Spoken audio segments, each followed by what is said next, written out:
Well, moving on now, and a manhunt continues after a 27-year-old woman died after being stabbed in broad daylight while pushing her baby in a pram in Bradford. The police are trying to track down a 25-year-old man called Habibur Masum, who is wanted over the attack that took place on Saturday afternoon. Well, joining us now is former Detective Superintendent Shabnam Chaudri. Good morning, Shabnam. Thank you so much for joining us. Can you tell us what the latest is on the attacker's whereabouts?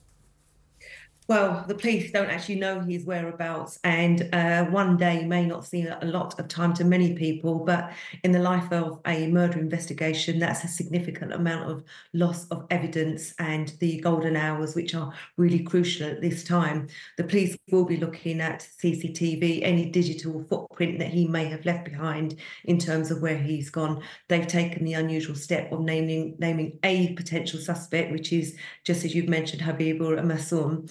And they've released some CCTV footage.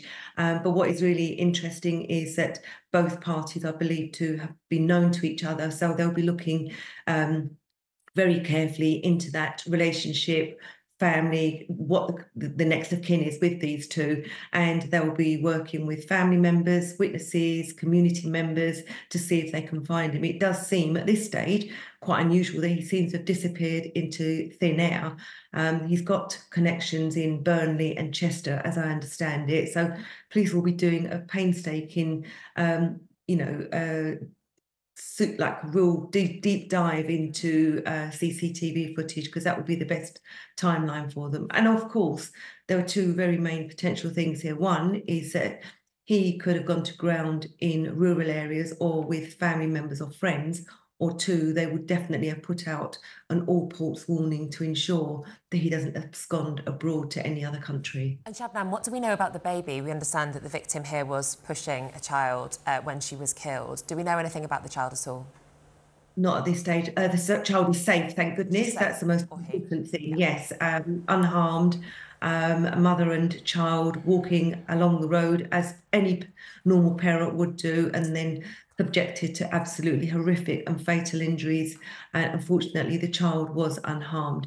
So this will be a very fast-moving investigation for the police, who will be working very closely with other forces, but also with local communities, businesses and partners, and they will be making some strong appeals around dash cam and other witnesses to come forward. There will be people out there that know this individual and know him quite well, and if they are protecting him, then they will throw the full force of the law at them too. Well said, indeed. As you said right at the beginning, we believe, or the police believe, he was known to the victim. A knife was found at the scene of the crime as well. What else do we know? We believe he's from the Oldham area. He's described as Asian, of slim build. We've seen the picture there. We also saw the CCTV picture. So from the clothing, these are pretty remarkable. That stands out, particularly that top, doesn't it? Absolutely, but I suspect that he would have discarded that clothing by now. You know, there's potentially a weapon outstanding. He may have changed his appearance quite a bit by now. He has a beard in that particular picture. Who's to say that he hasn't completely changed his appearance? And he could be milling around with members of the public. You know, like I say, one day in the life of an investigation as serious as this is a significant amount of time. So police will be concerned as to where he is and who is actually potentially protecting him, or if he's actually managed to leave the UK, because that's always another option. If this individual had pre-planned this attack, knew where he was going at that particular time, then he knew where he was going to be going after that. Right. And Shabnam, just really quickly, what's the advice to the general public if they were to recognise him in public? Yeah, call the emergency services, but do not approach at all, and just give a running commentary if you can as to his location and whereabouts.